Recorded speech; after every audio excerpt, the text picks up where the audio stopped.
Hi, I'm Sierra. I've actually been pretty discouraged this week, and those feelings really pushed me to realize that whenever we're going through hard times, whenever we are unsure of ourselves or where we are, what we're doing, we need to just remember everything that God has done. And I find that that's right now. I need to do that, and it's good to do that. So where I left off was I had just found out laid up on my couch that there existed a place in South Korea called SDALI, which was the Seventh-day Adventist Language Institute in Korea. So I had jumped on the opportunity. I applied, and they told me everything I needed, and it didn't seem like it was going to be a short journey. It was going to take some time because you need to scan your degree to them. You need a passport, you need a visa, you need an apostille, you need a background check. You need to make sure that you go there with all of the things, because there's a lot you won't have in Korea, being an American and other things. And there's also the need to go there with $300 because within the first month of teaching, you don't get paid until you're done teaching for the first month. So you'll need some cushion money to keep you. And honestly, at this time, I don't think there was ever a time where I actually had $300 in my account, because everything would automatically go to student loans or whatever else, other bills I had. So I realized it was going to be a long journey, so I didn't stay in my college town. I moved back home, which helped me save some money too.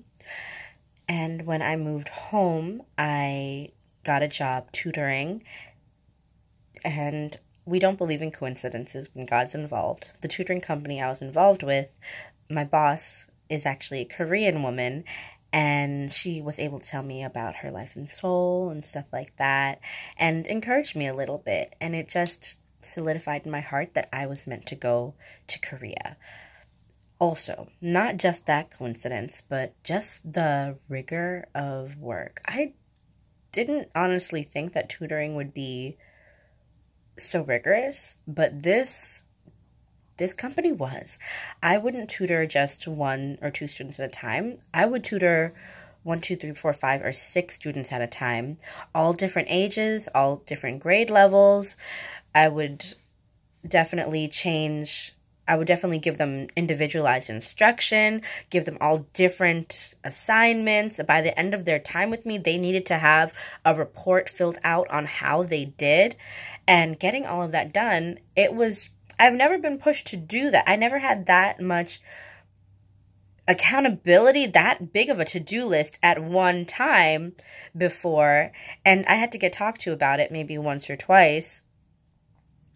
But that was okay, because it was one of the first steps in teaching that I really needed, because that's always helped me to be able to handle so many different types of learners, different types of people at a time, was honestly reflective of what I would experience when I was in Korea and as what I experience as a teacher now. So that was a blessing, even though at the time I was super overwhelmed and super discouraged when I realized that I wasn't automatically good at this. Because doesn't it stink when you find out, hey, this is what I meant to do, I know it, God has led me to it, why do I suck? And that just happens sometimes because God's pushing you to just be stronger and be better at something.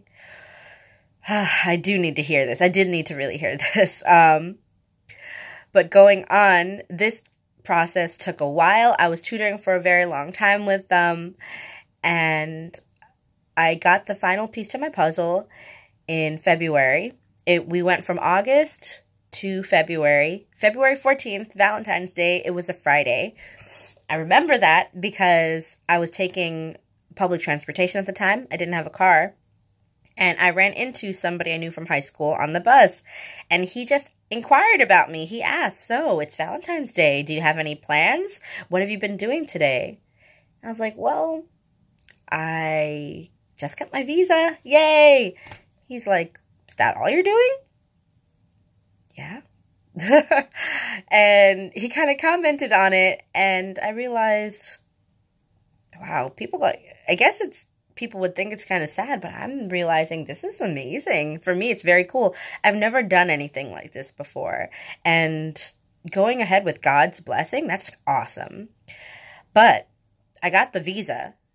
I didn't really think that I would go until, let's see, April, because they have it every 2 months. The next training starts on Monday. I just got my visa. I haven't told anybody. I have about $8 in my account. I'm not going to Korea. I cannot even buy that ticket. But I get a call on Sunday night, and they tell me, all right, we got your stuff. We got your ticket. We will see you on Thursday morning. What? That was it. That was it. So, I need to tell my family. I'm going to Korea in 3 days.